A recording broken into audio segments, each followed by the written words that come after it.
Oke, saya mulai. Assalamualaikum warahmatullahi wabarakatuh.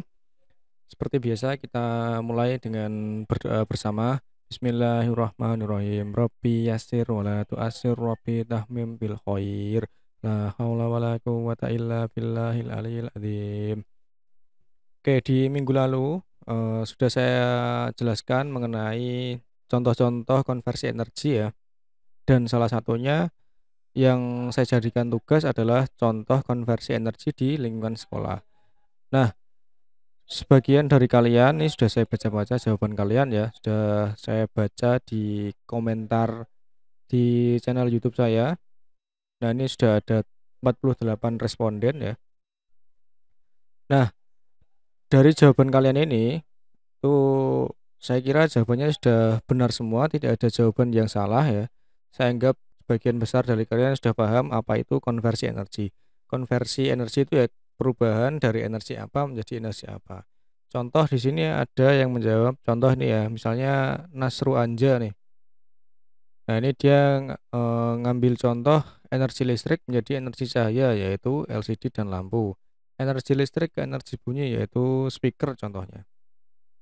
Nah, sebenarnya di buku paket file buku paket yang saya bagikan di awal-awal pertemuan PJJ dulu ya, itu sebenarnya di buku itu juga sudah ada contoh konversi energi yang terjadi di sekolah. Coba kita buka dulu bukunya. Silahkan yang di rumah sudah pinjam buku paket di perpus, boleh sambil dibuka juga. Nah, ini di buku paketnya ada di halaman 72 nih. Nah, ini di halaman 72 yang paragraf paling bawah nih.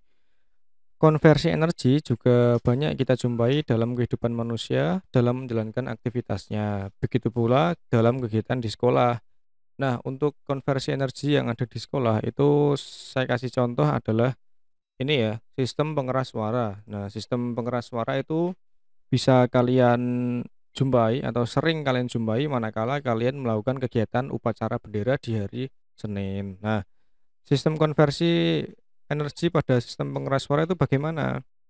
Nah, untuk untuk konversi sistem pengeras suara itu dia membutuhkan yang namanya transducer ya. Transducer itu adalah komponen yang berfungsi untuk mengubah satu energi menjadi energi yang lain. Nah, transducer pada sistem pengeras suara itu ada tiga macam ini, yaitu ada mikrofon, iya mikrofon, ada amplifier atau penguat, dan satu lagi adalah speaker ini. Terus prinsip kerjanya bagaimana, Pak? Nah, dilihat panah-panahnya ini ya.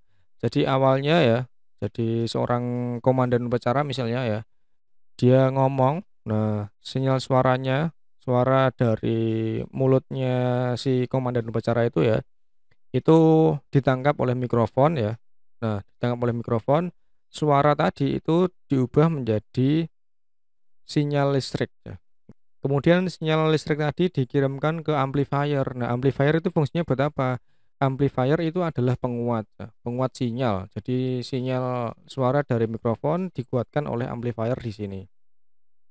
Nah, setelah sinyalnya dikuatkan, kemudian sinyal yang sudah sampai di amplifier ini dikirimkan ke speaker sehingga suaranya menjadi lebih kuat. Nah, speaker ini mengubah kembali energi listrik atau sinyal suara dari amplifier menjadi suara yang lebih keras, gitu ya. Nah, ini adalah contoh salah satu konversi energi yang ada di lingkungan sekolah, yaitu sistem pengeras suara ini. Kemudian yang berikutnya, ini ada konversi energi pada industri atau manufaktur ya. Nah, atau manufaktur itu kalau lebih gampangnya biasa kalian sebut pabrik ya. Pabrik yang memproduksi suatu produk tertentu. Nah, contohnya ada di gambar sebelah kiri ini yang saya tunjuk pakai kursor mouse ini ya.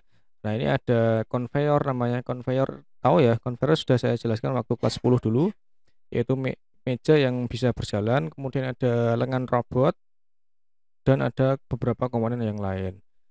Nah, konversi energi pada industri itu biasanya dilakukan oleh berbagai macam transducer juga, yaitu ada sensor ya, ada mikroprosesor dan ada aktuator ya.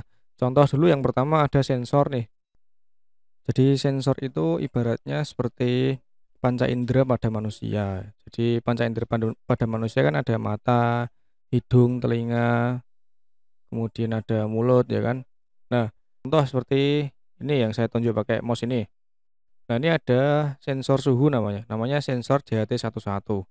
Nah, sensor suhu ini ibaratnya kalau di manusia itu seperti kulit pada manusia. Jadi dia merasakan suhu lingkungan di sekitarnya itu panas atau dingin. Nah, jadi dia bisa merasakan kondisi lingkungan di sekitarnya. Kemudian yang berikutnya yang tengah ini. Nah, ini adalah sensor gas. Nah, sensor gas ini ekuivalen dengan hidung pada manusia. Jadi dia bisa mencium bau-bauan yang ada di sekitarnya. Kemudian yang paling kanan ini, nah ini adalah sensor suara. Nah, sensor suara itu dia ekuivalen dengan telinga pada manusia. Ekuivalen itu diibaratkan. Nah, gitu. Nah, ketiga sensor ini dia juga melakukan konversi, yaitu konversi dari misalnya yang sensor suhu nih. Dia mengkonversi suhu yang dibaca menjadi sinyal listrik juga, seperti mikrofon yang sebelumnya itu. Sama seperti yang sensor suhu, untuk sensor gas juga sama. Dia mengkonversi gas yang dibaca menjadi sebuah sinyal listrik. Nah, untuk sinyal suara juga sama. Dia mengkonversi suara yang ditangkapnya menjadi sebuah sinyal listrik. Nah, gitu. Kemudian yang berikutnya ada mikroprosesor ya. Mikroprosesor itu kurang lebih ibaratnya seperti otak pada manusia ya. Nah, jadi dia fungsinya sebagai pemroses data.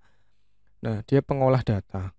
Nah, jadi bisa dari data dari sensor, itu dikirimkan ke mikroprosesor, kemudian diolah datanya ya, diolah di otak ini ya, di mikroprosesor ini. Kemudian dikirim lagi sinyal tadi diubah menjadi suatu gerakan. Misalnya gerakannya dilakukan oleh dua benda ini. Dua benda ini namanya adalah motor ya. Nah, yang kiri ini motor servo, yang sebelah kanan ini adalah motor DC. Oh iya, ada yang ketinggalan nih, yang mikroprosesor ini kan ada dua buah transducer ya. Yang sebelah kiri ini namanya adalah Arduino, yang sebelah kanan ini yang saya tunjuk pakai mouse ini itu adalah namanya Node MCU ya, Node MCU. Ingat-ingat. Oke, bisa dipahami ya. Jadi untuk pertemuan kali ini saya jelaskan tentang konversi energi pada lingkungan sekolah dan satu lagi konversi energi pada industri. Gitu. Semoga bisa dipahami. Untuk pertemuan berikutnya akan saya adakan ulangan harian yang pertama ya.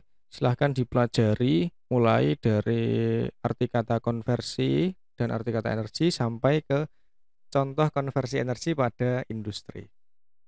Sekian saya akhiri. Wassalamualaikum warahmatullahi wabarakatuh.